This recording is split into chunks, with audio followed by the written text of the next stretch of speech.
Honored to be here, to be viewed as a candidate for the Los Angeles County Board of Supervisors. I just want to say hello to all of my friends, particularly in Latino Heritage Month, from Ecuador, from El Salvador, from Mexico, from all of our Latino constituents in the city of LA, and particularly the 2nd District. We realize, particularly most recently in news reports, that the 2nd District in Southern and South Los Angeles is now 2-to-1 Latino American versus Black constituents. It's absolutely essential that the person that sits in the 2nd District understands those issues and brings together collectively each and every one of those communities. Today I pledge and certainly make a commitment to working in partnership with all of our Latino communities and all the community, make local government work for them. As you know, I consider myself very independent. The fact that we have been in a variety of public service over the last 40 years, whether police department going through the ranks or now as an elected official, that independence is important in decision making. I never have chose to deter in holding the truth back from the public to ensure that they understand the trust that we have in them and they have in public interest. I want to thank Supervisor Molina particularly because of her hard work in the county, because she is one of those officials that I modeled myself after in the sense of that independence. A person that has shown that you can be independent, you can be accessible, you can be accountable, and most of all, you can make government responsible to the people you represent. I'm looking forward to working with her on county government and really to work hand in hand in controlling and at arm's distance of those special interests that are trying to buy into county government. This is a race in this election that's for the public. It is a public interest that we're after to support. It's important that all of LA County join us in this fight to make sure that the public is not ignored in this election. Together, I believe we can make progress in LA County. I'm certainly on the Board of Supervisors that there are many pressing problems as they are in every government level. I pledge to work in partnership with the county employees, the county community, the elected officials at every level to ensure that these pressing problems do not grow, and yet we can, as a elected body, can move towards resolving them. There's thousands and thousands of county employees who serve the county well, and we must have the courage to make the necessary changes needed to improve the county's broken health care system, foster care system, and youth probation system. All of those are very critical to the 2nd District. The public, the children, our youth, our seniors, and our working families are all counting on LA County in this coming year and in the future. At MLK, which is a primary centerpiece of health care in the 2nd District, we know what caused the demise of MLK, and that was due to lousy management at the site. We know what led to those problems. We need to focus our full force in solving MLK's problems. That's why I propose to have an elected Surgeon General to give that accountability in the county for all of our health care needs. We need that watchdog to oversee the county health care system. We need to regain the control of our county health care system and its safety net. I've also proposed that the UC system take a very active role in assisting us in reopening MLK. And we are making progress. That is something that's absolutely essential, that MLK opens up and that those 50,000 emergency room patients go into a facility for in-hospital care that are not currently being spread throughout the county with no place to go. We also need to improve our preventive health care. We know that in 2nd District, 50% of our population do not have health insurance. We need to resolve those issues with preventive maintenance and preventive care. I also want to initiate many programs that deal with our seniors who can receive their health care at their facilities, as opposed to going to the emergency room, which often overburdens our already existing crunch of services in the county healthcare system.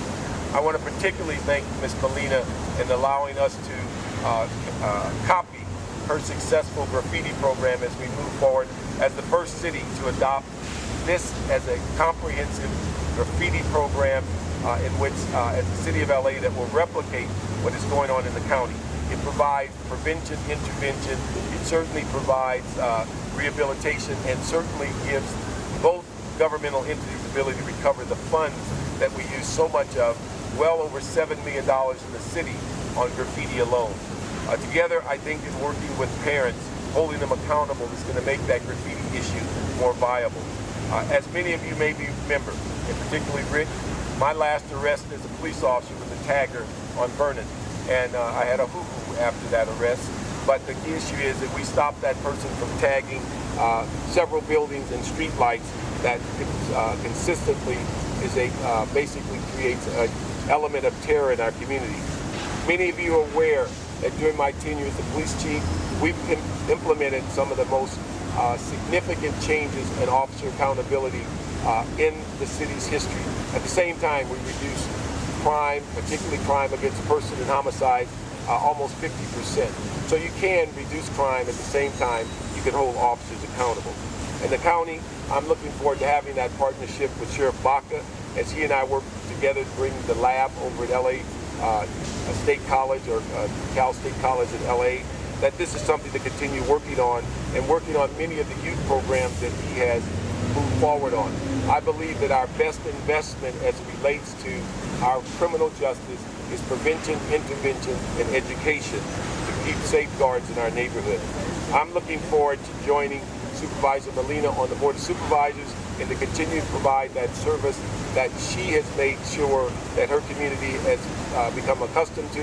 And I'm looking forward to ensuring the relationships that I have on LA City Council continue to flourish so that we can ensure the needs of South LA and a variety of communities within the city are also taken care of.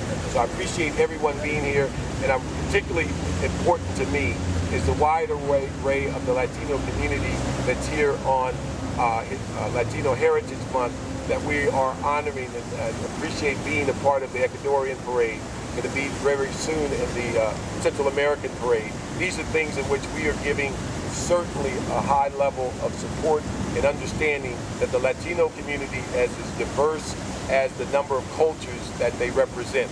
That is not just one blanket, it's just not one community. There are many, many communities within what we call the Latino community. And I'm pleased to have the support of many of them here. So we're prepared to answer any questions you may have. I wonder if you and the supervisor can comment on all the money that the county spent is going to be putting into this race, or what you think it means? Well, I think it's pretty clear, and I'll comment first. I'll let her hit cleanup. The issue is, I think it's very clear. We've heard terms about buying a seat. We've heard people say it's buying what they call the swing vote. I don't think it's the swing vote. I think it's the first seat in which they've already threatened Ms. Molina in 2 years, Don Kanabi in 4 years. They're trying to buy 3 seats. And I think every elected official should be aware that whether they want to or not, they could be the ones that are identified down the road and in the future by people addressing an issue of overflooding the system with money.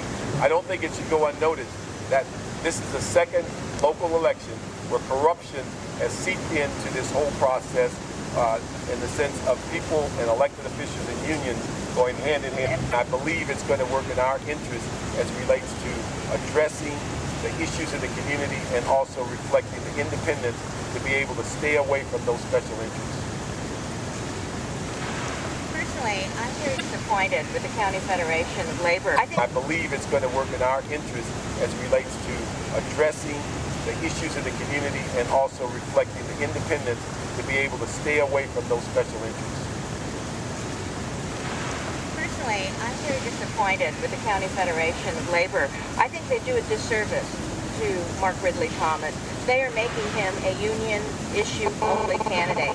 And very frankly, in representing 2 million people, you have to be about a range of issues. You are talking about taking care of the well-being of over 2 million people, whether it be in healthcare issues or in issues that deal with all levels of healthcare and all other issues. So I'm disappointed in the Federation of Labor putting in that kind of money.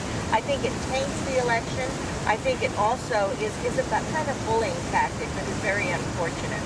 I am hopeful. I am happy to work with labor on all issues. I've seen Bernard Park work on those issues. But it can't just be about one issue. You have to represent the issues of the community. You have to be bold and strong on a budget that's going to have the force and the ability to really represent policies that are for everyone. And so, very frankly, I'm disappointed and discouraged. And I think that's one of the reasons this community in the 2nd District has to stand up, because they understand. I think they're very supportive of labor issues, but at the same time, they don't want anyone who's going to be controlled by one special interest. And that's the disappointment I have about that money going into the one campaign. I'm sorry? Have they threatened you for your next election? Have they threatened you for your next election? Oh, of course, and they did the time before that. The question was, did they threaten her next election? Collective bargaining, but very frankly, I come out of a labor family. My dad was also a construction worker. He was Hot Carriers Local 300, and my brothers are electricians, and my sisters are teaching. So they're all members of the union, and I'm very supportive. But I don't believe that anyone. I don't think the business community should control the supervisor. I don't think the labor community should support the supervisor. I don't even think the environmental community should control.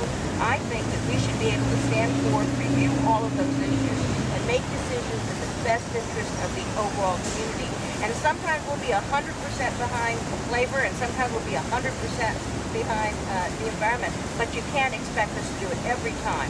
And that's why I trust Bernard Parks. He looks at all the issues, he recognizes what needs to be done, and he's willing to roll up his sleeves, and sometimes have to take the criticism as I have to from time to time.